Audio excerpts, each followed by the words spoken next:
Hey folks, Gary here. Happy Thursday morning to you. I hope your day's starting off really, really well.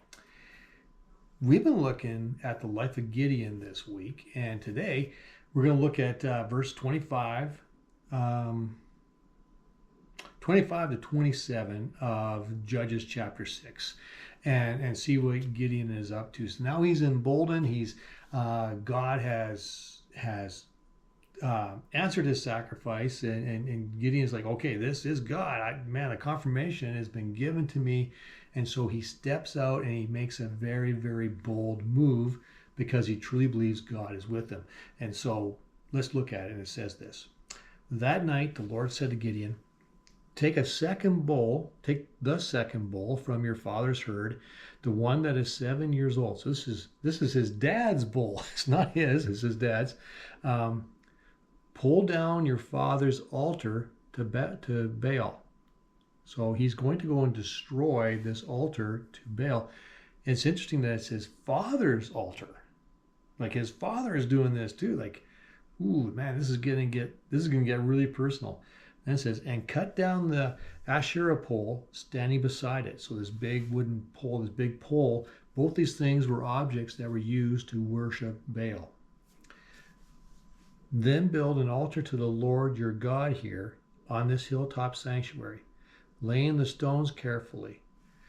Sacrifice the bull as a burnt offering on the altar using the fuel of the wood from the Asherah poles you cut down. So God is saying, you take these things that have been used to worship this false god, this demonic god, take those things that have been used for that, you break them all down, and they're going to become the things that you use to worship me. Like they're going to be consumed by this.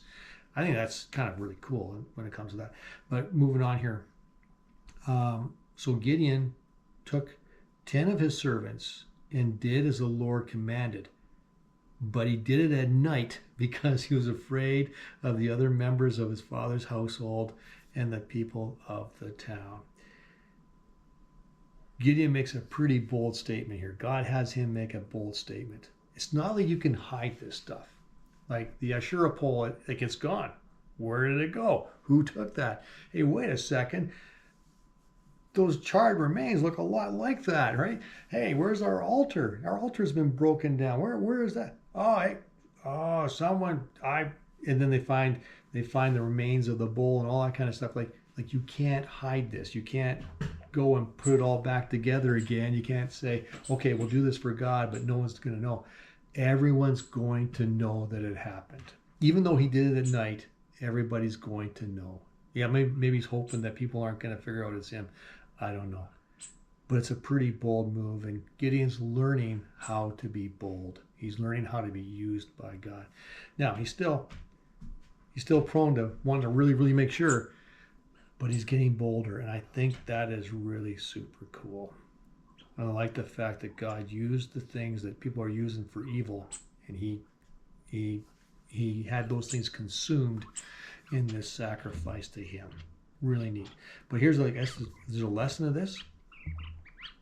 Man, sometimes you got to risk the community looking at you as being weird or looking at you as being odd. In North America, it's not that bad. Well, maybe it is sometimes. I don't know. But you got to take that risk. Gideon's taking a big risk. Everybody in this community is sold on this pagan worship, this occultic worship. And he's taking a big risk because he's stepping out from that. And when you step out from the herd, man, it's obvious. And so sometimes you've got to take that risk when God tells you. But here's the thing. When God tells you to do it, it's not that much of a risk after all, because you know you're in the hands of the Lord. So there's your message for today. Thanks for watching. Have a fantastic day, and we'll see you guys tomorrow.